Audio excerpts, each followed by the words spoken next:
How you doing, everybody? My name is Brain Smasher, as you well know, and I have a guest today. How about that? Look at that face.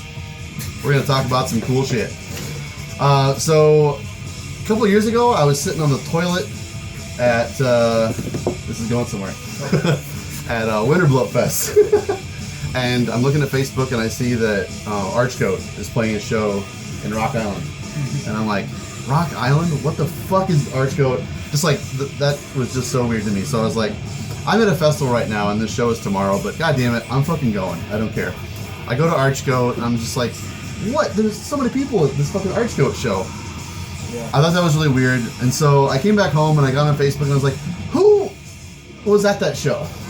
Why are there people in Rock Island, Illinois at that fucking show? So I start snooping around on Facebook. Not that this is something I do very often, but I come across this guy and he seems like a badass. Great taste in metal. You're interested in history and stuff, and initially I was doing Viking reenactment and I thought, you know, this dude seems awesome, maybe he'd be interested in some sort of crossover there. Well, that never happened, but I got a friend out of Jeremy. I don't get to see you very often because you're busy teaching school and stuff and traveling fucking everywhere. You're a road dog from hell. You just drove up to Northwest Terror Fest? Yeah. From Iowa. I went, well, I mean, a lot of things along the way. I saw Blood Incantation in Portland, and I saw Vader in Denver along the way. But, the show at Northwest Terror Fest, I just went to one day, but Uwada and Wolves in the Throne Room and Lycus and Sam O'Frace all played, and it was really killer. It was definitely worth the drive out there for, but, of course, it's beautiful out there. I've never been out there before, so...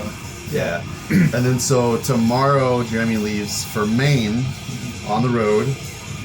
So road dogging extreme. Anyway, let's get a few things out of the way. Tonight we're going to be listening to Mitochondrions Archaeon. Because it's National Canada Day. So they celebrate their routing of the Indians, right? Sure. So the topic today, and the reason I brought Jeremy in was because, well, I just said, you know, what topic do you want to do? Let's do a video together. Let's do a top something together. And one of Jeremy's favorite genres is industrial black metal, industrial metal, sort of blackish. So it was an interesting topic, and I've been thinking about it since we started talking about doing it. So I've picked out a couple that I think kind of fall into that category. And Jeremy is much more of a, I guess, expert in the genre as well, and has some picks that he's chosen. So that's what we're going to do today. Top 4 industrial black metal albums.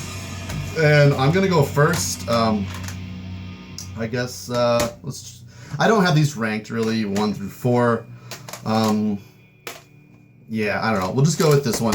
So Bloedhaus Nord's Mort is...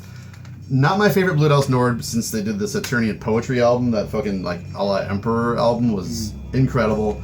But this one, and this is, like, the way I like Bloedhaus Nord's personality the most. It's this, like, dreary, melty, sort of just completely removed from humanity sort of atmosphere about it. And the first time I ever listened to it, I knew it was going to be really weird. I heard it was just a crazy mindfuck. So I downed a bottle of Robitussin. And I laid down on the couch, put on headphones, and it fucking just melted my entire existence away. It's not really musical, it just really has a lot of atmosphere. It just has such a atmosphere that I've never heard anything like it. So like melty and just watery almost. It's a very challenging listen. I didn't get into it as much as the previous album, The Work Which Transforms God, which is probably an honorable mention today for industrial black metal albums. That one has much more discernible rhythms and riffs, but it still has that kind of lifeless kind of dissonance. Yeah. And it's like, there's parts of the album that just terrified me the first time I listened to it, like some of those tracks that just like start with like these blasts and like, it's just like, I can't listen to this in the dark. Right, yeah. And like, when you listen to this, I don't understand how it was written, if it was even written, or rehearsed, or what, but it's an anomaly all into itself. If you haven't heard this Mort album, check it out. It's an acronym. I can't remember what, can't find it. But yeah, that's Bloedhaus Nord's Mort. I'm going to say that's my number 4. We'll try and rank them here. So what's your whatever? Okay, I'm just gonna go chronologically here because Okay. I do history and stuff. So Yeah. it turns out that the first one is not out of Norway, and I thought that's where this subgenre started. But in fact, "Ceremony of Opposites" by Samael came out in 1994, and this is one of I got into this record very early on in my journey into metal somehow.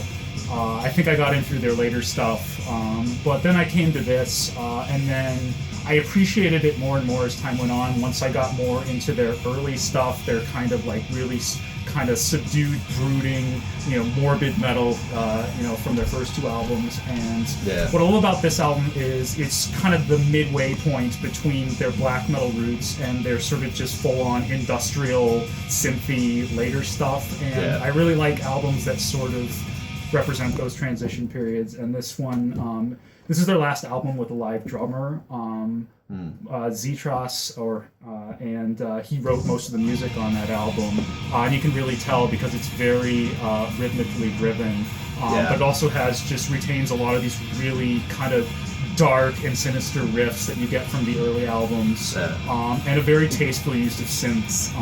One of the kind of the slippery slopes in this genre is you can get very synth heavy, just like symphonic black metal can.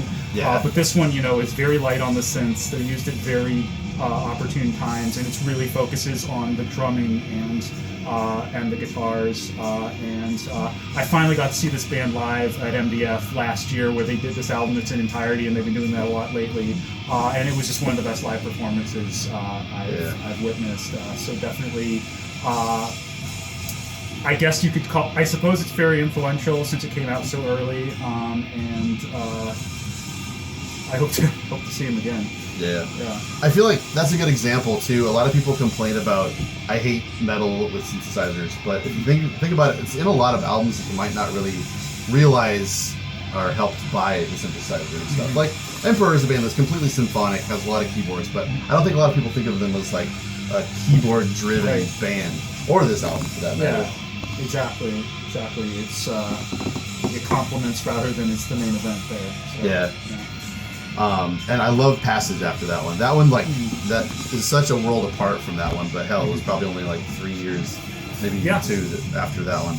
Yeah. This is the last album where Vorf has those really sinister, acidic vocals. I feel like after this album, his vocals get a little blander, and you can really tell on some of the re-recorded tracks they have on later releases from this album. It just doesn't have that. I didn't know they re-recorded any of that. They re-recorded Ceremony of Opposites for the Exodus EP, and then there's another song that they re-recorded later. And then when actually they play live, they have basically kind of... they recently played the album as they would have recorded it at a later time, because actually this album, if you look at the liner notes, they recorded it in a week and mastered it and mixed it in a day. And in later interviews they say, we kind of rushed this album out and it wasn't produced kind of the way we would have wanted anymore. And so that's one reason they've been playing it a lot live, is because they wanted to play it the way they wanted it to sound like in retrospect. Yeah. I didn't know that. It's one of my favorite albums. It's one of my earliest black metal albums that I ever heard. So I'm going to have to check that out. Yeah. I guess it feels like after Passage, and I love Passage, but it was kind of like they just abandoned all that I had in common with them, and I haven't really listened to much of the stuff after that. I've heard, though, some of their later era stuff is kind of getting to be around more tolerable lately. Yeah, they're sort of... I think that's one reason they're playing this a lot lately, is they're kind of going back to their roots, as some bands do, and they've gotten a bit more aggressive. Though I do have a soft spot for Eternal. It's kind of guilty pleasure, and that was good too. I was way back in the day, so... Let's go. So I'm gonna call this my number 3. This is Cadaver Inc.'s Discipline. And while I don't put this on very often, at the time it was something I listened to incessantly around 2000 or so. I actually got to see this band live too, and I met Apollyon and Carl Michael for just a split second back in Milwaukee Metal Fest 01, I want to say. But so for the uninitiated, this is Cadaver from Norway. Reinvigorated with a more modern name, I guess. And their shtick was that they were a cadaver cleanup crew. And a funny story was they had a website where they pretended to be a cadaver cleanup crew. It was cadaverink.com, and the King of Norway had it shut down. And the guy who ran the website was Justin Bartlett, who is Ubercult. Anyway, so this album has Carl Michael, some of my favorite fucking drumming on here. So Carl Michael of Ori Noir, Apollyon also of Ori Noir, and Anders Auden is the guy who was always in Cadaver and who also played on Celtic Frost's Monotheist. I don't know if he wrote like his guitar parts on that album or whatever, but he played on that end. So this is like, I guess, it's kind of melodic grindcore in a way. It's just super speedy, but what I love about it, I guess, is that it's so like technological and how it's like does that like industrial kind of thing where it just kind of removes itself from humanity and kind of has that machinated sort of tempo to it, and it's just hyper speed, just ultra brutal kind of stuff. I love it to death. The songs are really memorable too, in a weird way. So Cadaver Inc.'s Discipline, check that out. It's super weird. But yeah, it kind of falls, unfortunately, in line with like a grindcore album, but I'm calling it an industrial black metal album for it does have some kind of black metal tendencies to it.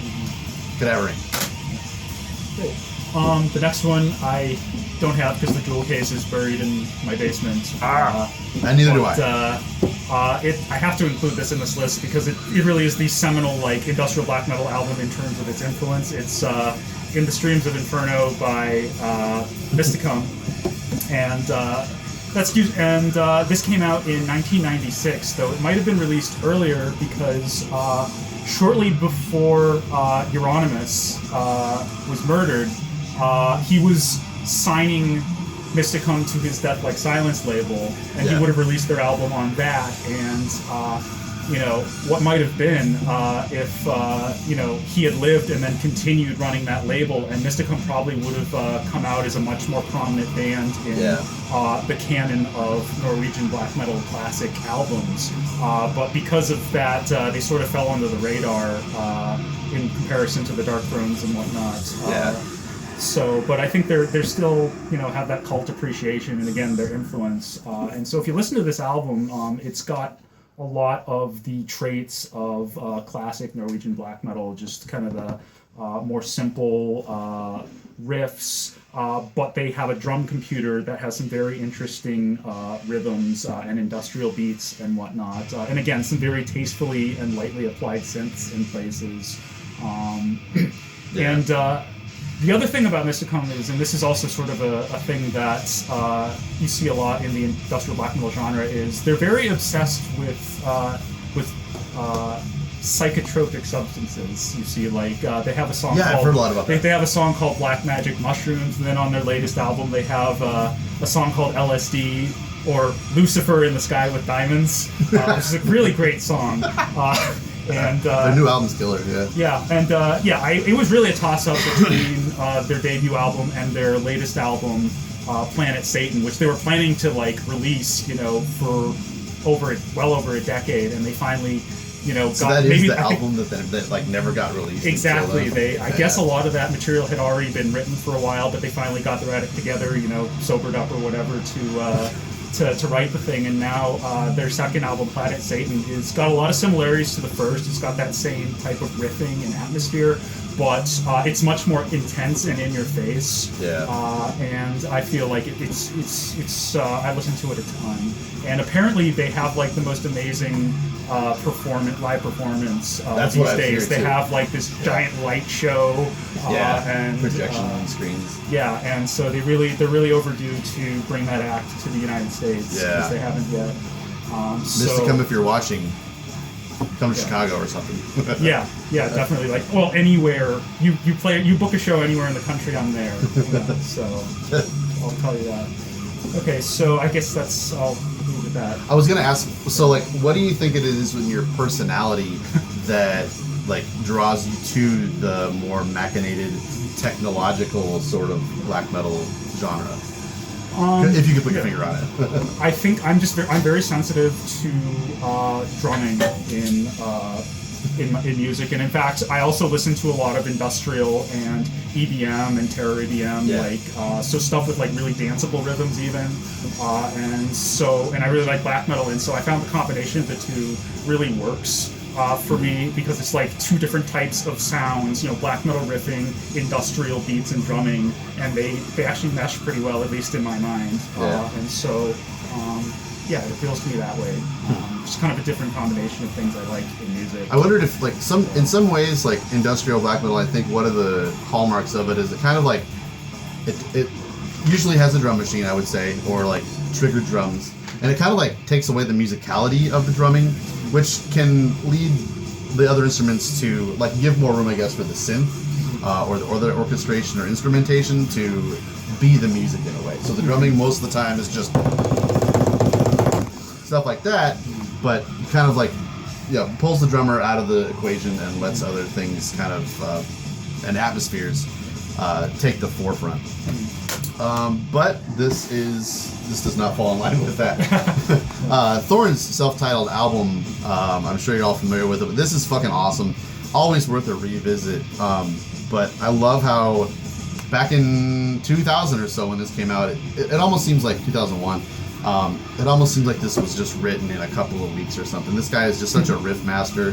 He was just like, hey, Hellhammer, play on this. Hey, Satir and Aldron, sing on this, and we got an album. It just all kind of came together so well. And by the way, I think Justin Bartlett did this artwork, who also did this one. Who watches my videos, so I'm kind of giving him a shout out. But just the atmosphere in this album is so cold and just, I don't know, brutal in sometimes. Sometimes it's just like really brooding and slow though at times. But again, like machinated and technological. So this is my number 2 pick for industrial black metal. I don't really know what else to say about it, but it's great. I'm hoping for a follow-up to that too. Yeah, parts of the album are a bit of a challenge, and then there's other parts where it's just like full-on industrial kind of rhythms, and it really draws you in. So it's a little schizophrenic, but again, I need to give it a bit more time, I think.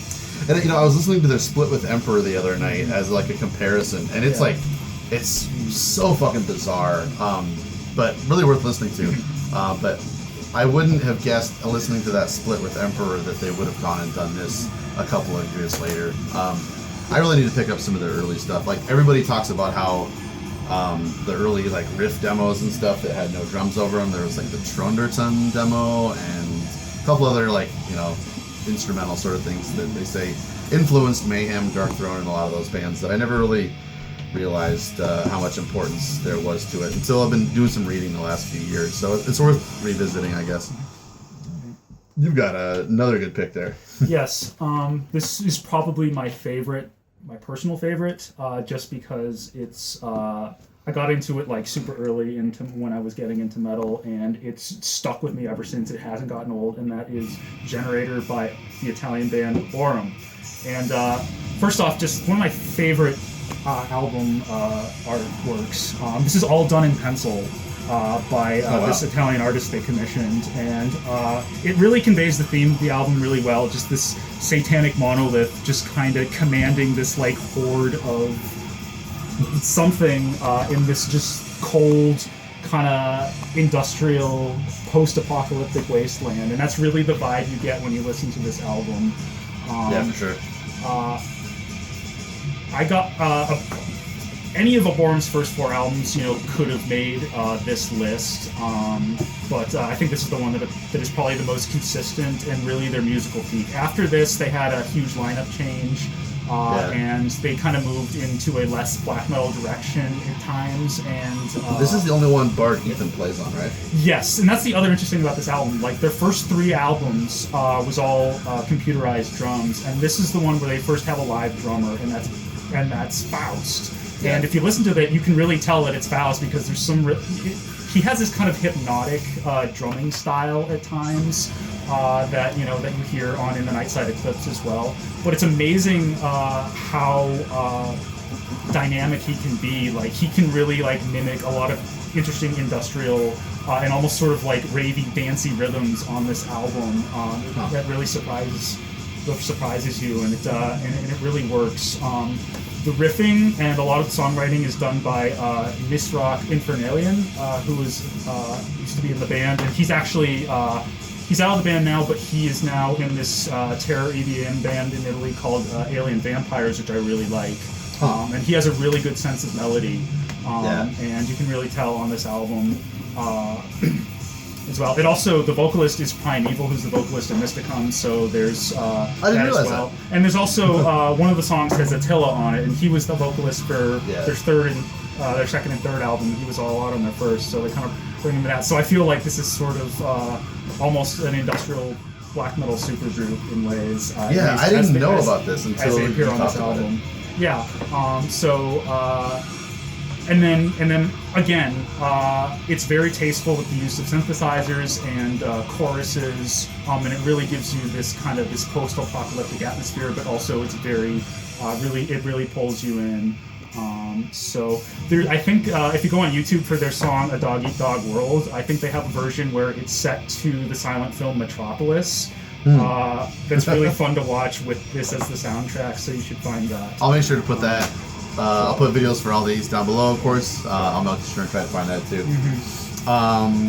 So my number one of my favorite albums, a band that keep just shoving down your throat because why not? Dodheimsgard 666 International. If you don't know why this is such an oddball, weird release, I don't know what's wrong with you, but so many people find this just like completely unapproachable because of how untraditional it is, and that's just its fucking charm for me. After hearing Monumental Possession was just kind of like whatever. It's kind of good, worth revisiting, but you would never, I guess, have any inkling that this was ever going to happen. And I think it shows a lot of like being tired of what was happening in Norway at the time, and of course, and I think this speaks to the genre a lot. Is like around the turn of the century, there was a lot of music coming out of Europe where they seemed like they were kind of tired of their roots, but they also kind of wanted to embrace that terror of like, what's the next century going to be like? And there was a lot of a Y2K terror going on that a lot of bands were totally trying to tap into. And I feel like that had a lot to do with kind of the birth of this sub-genre or label. And it has a lot to do with, I think, the 666 International having like the technology being the source of the terror. Why not make music that kind of also brings to light that sort of fear? But really strange instrumentation going on here. There's just all kinds of experimentation with like techno kind of stuff. There's parts that sound like Ministry, if you ask me. Other parts that sound a lot like Cadaver Inc., because that was kind of another thing with these members at the same time. But the one that came after this, I wasn't really all that big a fan of. There's a demo version of Supervillain Outcast, which is really great, with no vocals on it. But an Umbra Omega from 2 years ago was fucking amazing return to form, and works as a perfect predecessor to this one. But I probably talk about this album way too much in my videos, so I won't go into much depth. But seriously, just one of my most beloved albums. I would say this is probably like my top 5 all-time records of all time. Yeah, I would put that on my list as well. Yeah, I kind of stole it from. I was like, we're gonna do this list. I get this one. There's plenty of more honorable mentions I could throw out. Like Zykon's first album could be up there. As Dictator by Ad Hominem could be thrown in there in terms of more recent releases. But yeah, that 666 International took me a while to kind of get used to that album, partly because Kvafor's vocals really threw me off. I was just like, if I was really hoping for black metal vocals, and he's just kind of all over the place. But I've come to really realize that Aldrin, sorry, right, my bad. Right. But yeah, that was. It took a while, and just the random piano interludes just seemed just completely out of place. Yeah. Satanic Arc started to play with some of that with the intros and stuff, but yeah, how it acts like this sort of like theatrical, sort of pompous black metal album, and then just gets fucking vicious, and then goes back to being strangely pompous again. Okay, so last thing I have is Solar Cult by Black Lodge, and they're from France, and they got 4 albums out now. This is their second. And From what year is that? Oh, this is from 2000, mid 2000s. That always happens to me for some fucking reason. I need to just disregard all year of release. I know it. Pretty sure it came out after this, so it's the last one. Yeah. But this is once again one of these industrial black metal bands that they really like to talk about drugs. So their logo is basically a pentagram made out of syringes, and there's and so I think they're, as opposed to black magic mushrooms, they like to talk about heroin and stuff, and the theme on this album is the idea that Satan is taking over the human race through drugs and technology, kind of in combination, and so they have this kind of whole like mysticism about that. It's weird, but and I think that's really reflected in the music. It's really kind of schizophrenic and kind of it's aggressive and kind of doesn't give you time to breathe at times, where it kind of shifts from one theme to the next.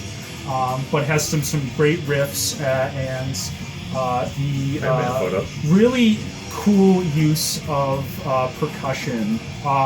This is it a drum machine? It's a drum machine, but it's like lots of effects and lots of different forms of percussion, like everything from just like it sounds like just like clanking like of like factory machinery up all the way to like basically like an EBM kind of bass.